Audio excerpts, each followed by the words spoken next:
Good morning and greetings from Northumberland. It's Saturday and it's the 6th of February, and our candle still burns, not very brightly this morning, for all those people who are affected by the pandemic.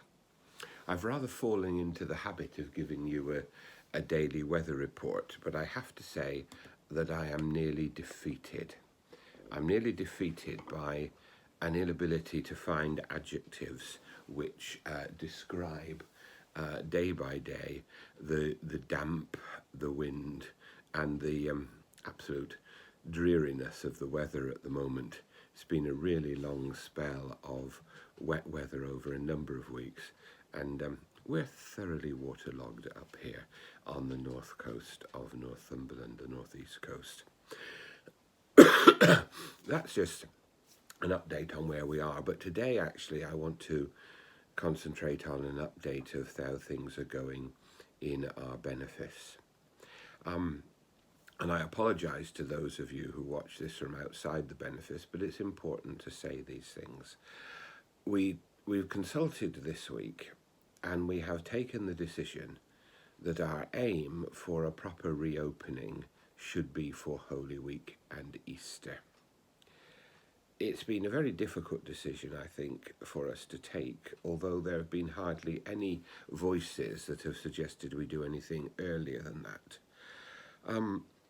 The reason is that I think we want to make sure that we have done as much as we possibly can to ensure that people are safe and that we can open up at a good point for us all.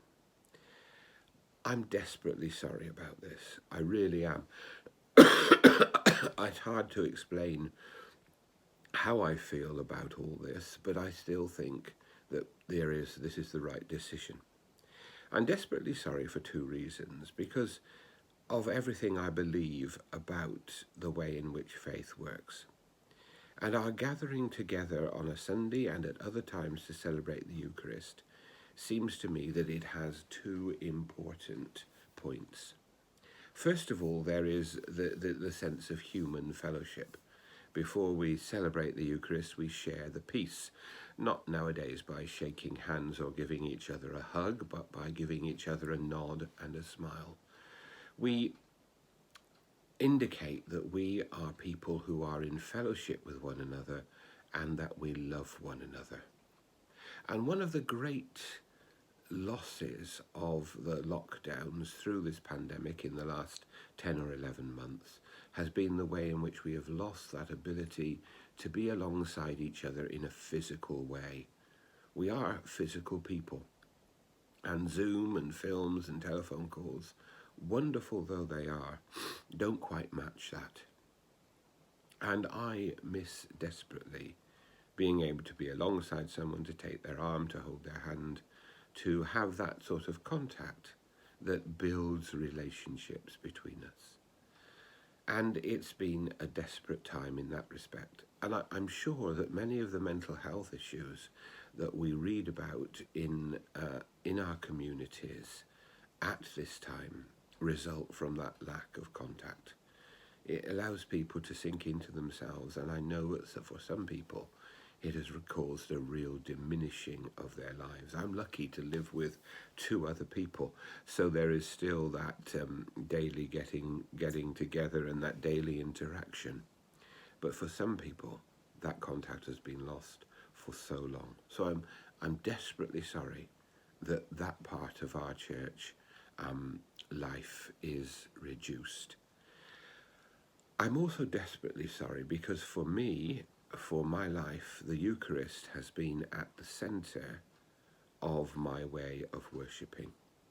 I come from that tradition which believes that as we receive the bread and the wine, the body and the blood of Christ, we are nourished, we are equipped, we are fed, and so we are able to live our lives in the power of Christ, in the power of the Holy Spirit, through our receiving of the Eucharist.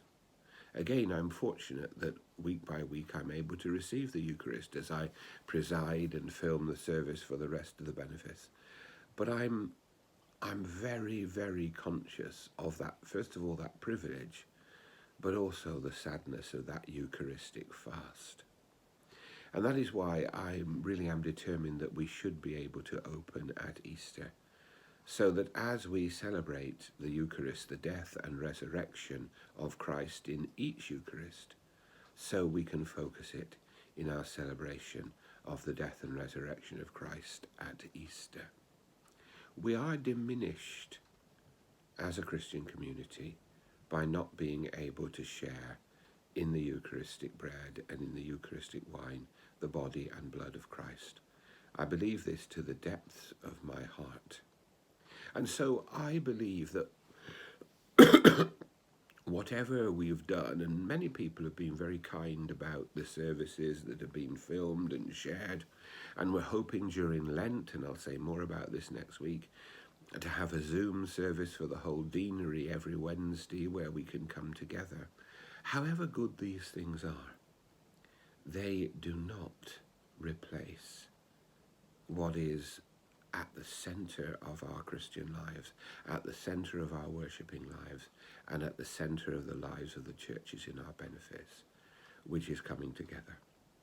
And so it's with a heavy heart, but with a clear mind that we are doing the right thing, that I tell you this. And the reason I believe we're doing the right thing is this: although we live in an area where numbers are now reduced very much, and they've gone down dramatically since Christmas. They were very bad after Christmas, but they've gone down dramatically since Christmas. Although we live in a relatively safe area, we've suffered during this last year from stop-start, lockdown, reopening, encouraging people to do everything, and then having to lock down again. And I believe and hope that in our country, we will just be able to hang on for a few more weeks to make sure that we really are dealing with this virus within our communities, that it's able to run its course in so much as the people who are already infected, and they'll get the proper treatment they need, and that the rates of infection will be lowered by our actions in staying indoors and by the efficacy of the vaccines that we receive. I really am hoping that by the time we come together for Holy Week and Easter, those people who particularly need the vaccine will have had that vaccine, and that we can look to the future with a greater degree of hope.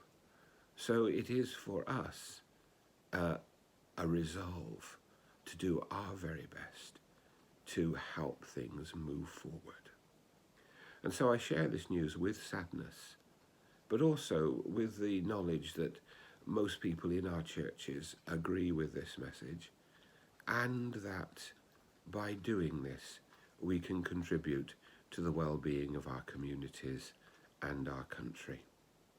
I will talk again about how we keep Lent, but may God bless us all in this continuing difficult time.